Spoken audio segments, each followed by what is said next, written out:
Lucky. I killed a man. He said this calmly, his voice clear, his body relaxed, lying on bed next to me, spent by my side. We had met, if you want to call it that, no more than a couple of hours ago.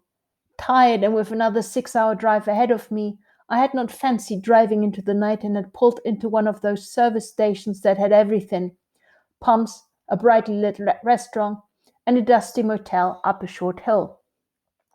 He was stopped at the pump next to mine, and our eyes met across our vehicles. His was a black affair, powerful against my small red thing. He nodded at me, raised a hand to an imaginary hand, and my mind raced to evaluate the opportunities.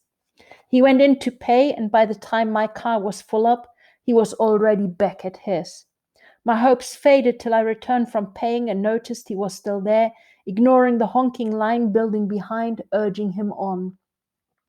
He did not look at me, his face turned straight ahead. I got in and drove to the parking lot of the restaurant a few yards ahead. He pulled in 2 or 3 cars away. The restaurant was one of those efficient self-serve deals, and as my stomach rumbled, I grabbed not only a coffee but also a cream cheese bagel. To hell with carbs late in the evening. I was about to indulge and needed the calories. He was taller than me, skinny but built, with muscles that came from work rather than working out. His face spoke to me, kind but haunted, a bad boy turned able good, kind of look that I knew could drive me crazy with just a smile and a wink of his dark eyes. His jeans were faded, like his face well worn. His dark hair was cropped short, and on closer inspection, now that we had the neon lights of the eating place to our disadvantage, there was a smattering of grey all over. I judged him to be in his late 40s, just like myself. I chose a quiet corner away from through traffic, and he positioned himself at the next table, facing me. We ate in silence, but I felt my face flush from the thoughts he had started in my mind, and he smiled and nodded again. This time I nodded back. The deal was done. We completed our meals in silence, left about half the food behind as adrenaline accelerated us. I got into the car, parked at the motel, checked in. He was steps behind. I asked for a room 1 flight up. I don't know what he asked for, but he got the room next to mine. During the short ride in the lift, we did not look at each other, neither did we speak. As I unlocked the door to my room, he put the key in his, gave a wistful nod towards my door, a shy smile in my direction. Then he was gone. I set my bags down, hurriedly brushed my teeth, and before I could sit on my bed, wondering if I had understood him right, there was a knock.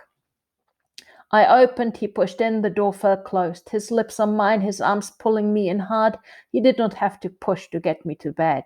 Clothes came off. I cannot remember whether he tore off mine and I his, or if we both did our own. The sex was unforgettable. I no longer was tired. Afterwards, we lay there evaluating the paint on the ceiling. I killed a man. I let the echo of his words resound in my mind and gave it a blink's notice before I turned and kissed him on the lips, carefully, with something that in other circumstances could have felt like love. He responded.